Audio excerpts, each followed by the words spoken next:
साथियों नमस्कार, मैं धीरेन्द्र कुशवाहा डीएड समिति एमपी के इस ऑफिशियल यूट्यूब चैनल पर आपका हार्दिक स्वागत करता हूं।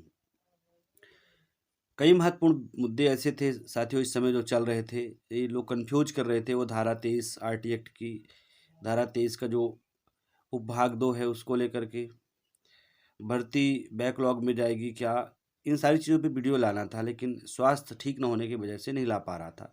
हालांकि वीडियो भी बीएड वाले आके कमेंट करेंगे कि तुम्हारा स्वास्थ्य इसी खराब होगा क्योंकि तुम हमारे खिलाफ जा रहे हो, तो शायद उनका कभी स्वास्थ्य खराब नहीं होता है। पर चलिए छोड़िए इन बातों को। कल बिहार वाले मैटर को लेकर थोड़ा सा आज चर्चा करूंगा और मध्य प्रदेश से संबंधित चीज़ों को चर्चा करूंगा, और ये जो बीएड के नेता हैं थोड़ा इन पर आज विशेष चर्चा करूंगा। मैं किसी वीडियो पर चर्चा नहीं करता हूं इन पर। साथियों सबसे पहले तो आप देख लीजिए कल बिहार वाले मैटर में बीएड के नेताओं को मेरा पूरा जो संदेश है आज वो अच्छे से सुन लें, अन्यथा कल कुछ ऐसा होता है तो पूरी जिम्मेदारी उनकी होगी और फिर वो कहीं के नहीं बचेंगे। साथियों आप देखिए बिहार सरकार की सबसे पहले नौटंकी देखिए, नौटंकी ही मानिए इसको। क्यों? वो हमारे पैसे हमारे समय सब कुछ बर्बाद कर रहे हैं, हमारा मानसिक उत्पीड़न कर रहे हैं। डीएलएड के साथियों का कितने पैसे खर्च हो रहे हैं, है ना, हर जगह, और कितना सब परेशान है। हमारे साथी 2-2 हज़ार 3-3 हज़ार देते हैं और कई साथी तो और ज़्यादा देते हैं। व्यक्तिगत तौर पर मैं बता देता हूँ साथियों, मैंने आज तक कोर कमेटी से कभी मैंने जबलपुर जाना हो, भोपाल जाना हो, कोई कुछ भी काम हो, मैंने कभी व्यक्तिगत रूप से उनसे मैंने आज तक केस से जब से जुड़ा हूँ तो आपको लगता होगा 15 से 20 हज़ार रुपये मैंने व्यक्तिगत खर्च किए, और भी करूँगा जब आवश्यकता पड़ेगी, जब जैसी परिस्थिति होगी।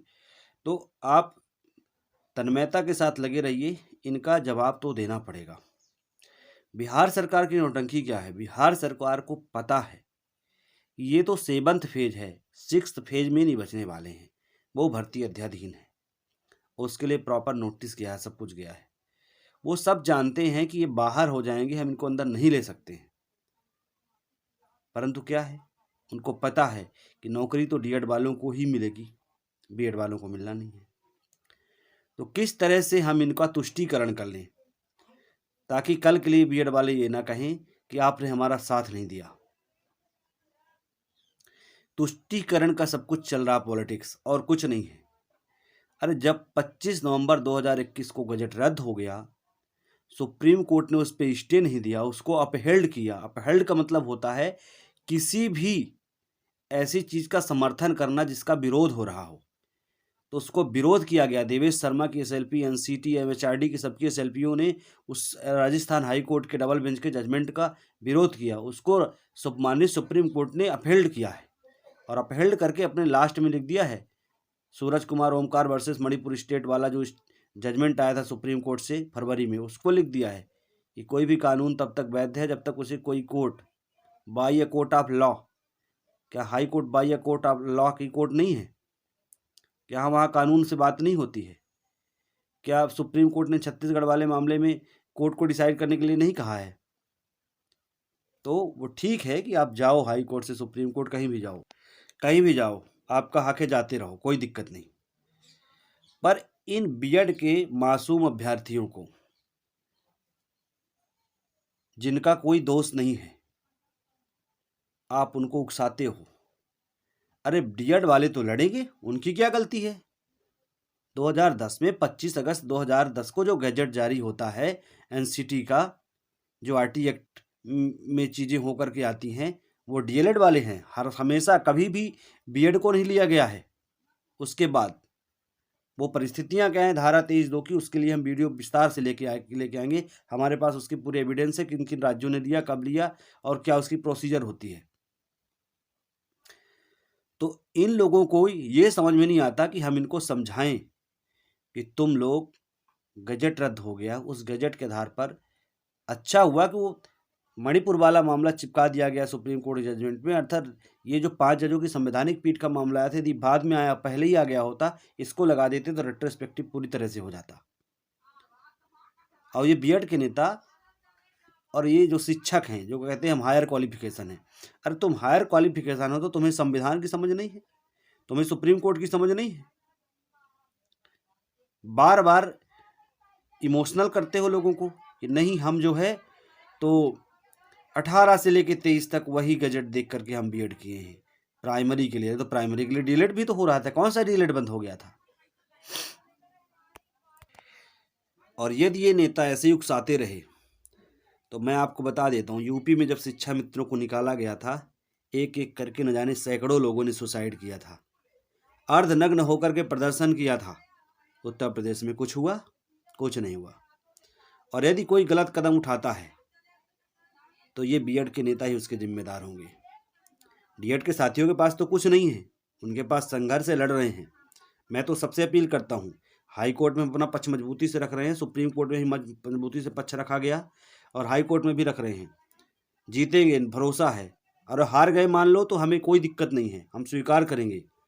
हमें लॉ और कॉन्स्टिट्यूशन और जो हमारे कोर्ट्स हैं उन पे हमें भरोसा है और उसके आधार पर हम अपने आप को बदलेंगे।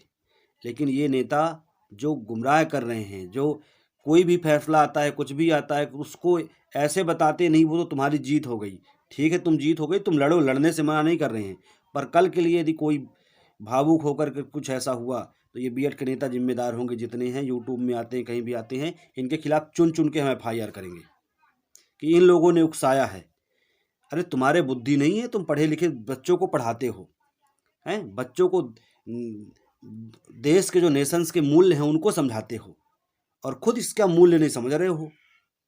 हैं 18 से 23 तक तुम बीएड किए हो, 18 जाओ, उसके लिए भी तुम बात रखाओ। और जब बीएड डिग्री एलिजिबल नहीं है तो नहीं है। और लोग कहते हैं 18 से 23 वालों को रिलैक्सेशन मिलेगा। अरे तुम्हारी डिग्री कौन सी बंद हुई है? तुम्हारी डिग्री कौन सी अवैध है? तुम्हारी डिग्री उसी तरह वैध है, प्राइमरी में जाना अवैध है और वो कभी पॉसिबल नहीं हो सकता है। तुम इतिहास उठाकर देख लो 2010 से लेकर के आज तक का, कभी भी बीएड जो है ऐसे नहीं गया है। 2012 में यूपी वाले मामले में वो एक अलग अलग प्रोसीजर हुई है धारा 23(2) के तहत, उस पर बात करेंगे। तो साथियों, ये जो बिहार सरकार हो, ये भी उनको ऐसे उकसाने का काम कर रही है। हालांकि उनकी ये पॉलिटिक्स है। कोर्ट जाना कोई दिक्कत नहीं है, जाओ आप, कोर्ट सबके लिए। लेकिन अभी तो मध्य प्रदेश हाई कोर्ट में भी ये जो इतने पिटिशनर बने हैं, उस दिन आप देखे हैं विज्ञान शाह जी ने इनकी आईए के खिलाफ एक शब्द बाद में नहीं बोला है। क्यों नहीं बोला है? आप पार्टी बनो, हम चाहते थे ये पार्टी बने। कई बार बीएड के नेताओं के मैसेज वायरल हो रहे थे, पता चला हमें भी कि वो आईए वापस लेना चाहते हैं, पर हम भगवान से ही आराधना कर रहे थे कि ये अपनी आईए वापस ना लें, अपना पक्ष रखें। अरे जब आपने सुप्रीम कोर्ट ने पटवालिया जी से इतना बड़ा अपना पक्ष रखवाया, जिनको आप इतना बड़ा करके उतार रहे हैं, हाँ हैं वो बड़े, उतारा है आपने, देख लिया परिणाम आपने। इसलिए अभी तो मध्य प्रदेश हाई कोर्ट में ना अब कोई नई आईए लगेगी, लगाओ फिर देखेंगे हम, है ना। क्योंकि जितना ही कोर्ट का समय बर्बाद करते हो वैसे भी बर्बाद करते जा रहे हो। कर लो बर्बाद जितना करना हो, है। हम अपने साथियों से ही कहेंगे सबको जॉब मिलेगी। और वो जो बात करते हैं ना ऐसा बैकलॉग वगैरह, उसके लिए भी हम वीडियो लेकर के आएंगे, है ना। जो भी कुछ मिलेगा भविष्य में डीएलएड वालों को ही मिलेगा। और इसमें हमने दावा किया है तो इसमें क्या मिलेगा हम तय करेंगे खुद। तुम मान तो गए कि हम हार जाएंगे, मान तो गए कि हार जाएंगे और पद खाली होंगे तो नहीं मिलेंगे, ये हमारे लिए सबसे बड़ी जीत है। इसलिए साथियों, आप कहीं भी इनसे विवाद में ना पड़ें, कुछ भी नहीं, अपनी बात सार्थक तरीके से अपनी कोर्ट में रखी जा रही है, जो भी होगा देखा जाएगा। कई मुद्दों पर हमें वीडियो लाना है, चाहे वो धारा 23 हो, चाहे वो बैकलॉग की बात हो, चाहे वो अध्यादेश की बात हो। अभी इनका अध्यादेश बाकी है, सारे प्रयास हो गए, अध्यादेश भी बाकी है इनका। हालांकि रमेश सर ने बहुत अच्छे से सारी चीज़ों को समझा दिया है, कोई आवश्यकता नहीं है, पर कोशिश हम ये करेंगे जहाँ जैसी थोड़ी बहुत ऐसा लगे कि हमारे मध्य प्रदेश के साथियों में कोई कन्फ्यूजन की स्थिति है, उसको लेकर के आएंगे। साथियों, बहुत बहुत धन्यवाद। और सभी लोग वीडियो को ज़रूर शेयर करें, आप कमेंट करके चीज़ों को बताएं। और बीएड वाले जो कमेंट करते हैं इस समय नज़र नहीं आ रहे हैं हमको, कई वीडियो, एक दो वीडियो से सुनवाई के बाद कम्युनिटी पोस्ट में भी बहुत जल्दी कमेंट में आते हैं, पहला कमेंट उनका ही आता था, इस समय नज़र नहीं आ रहे हैं। तो बिहार सरकार का तो उन्होंने देख लिया है, ऐसे ही सबका होने वाला। मध्य प्रदेश सरकार क्यों नहीं अपना स्टैंड अच्छे से रख रही? उसने अपना बता दिया, रिप्लाई दे दिया, जितने दिन से केस चल रहा है, यहाँ जुलाई से केस चल रहा है, उन्होंने सब अपना दे दिया है जानकारी, और अपना वो स्टैंड उनका क्लियर है। और जो यदि लेकर कुछ आते हैं तो हम उनके सामने खड़े हैं, कितना बड़ा भी कोई वकील आ जाए, तथ्य से बड़ी चीज़ नहीं होती। माननीय विज्ञान शाह जी ने इस मैटर को ऐसे कवर किया है जैसे किसी वकील ने नहीं किया है। राजस्थान हाई कोर्ट से लेकर सुप्रीम कोर्ट तक एक एक हियरिंग में कहाँ क्या हुआ है, सब पूरी क्रोनोलॉजी इनको पता है, एक एक चीज़।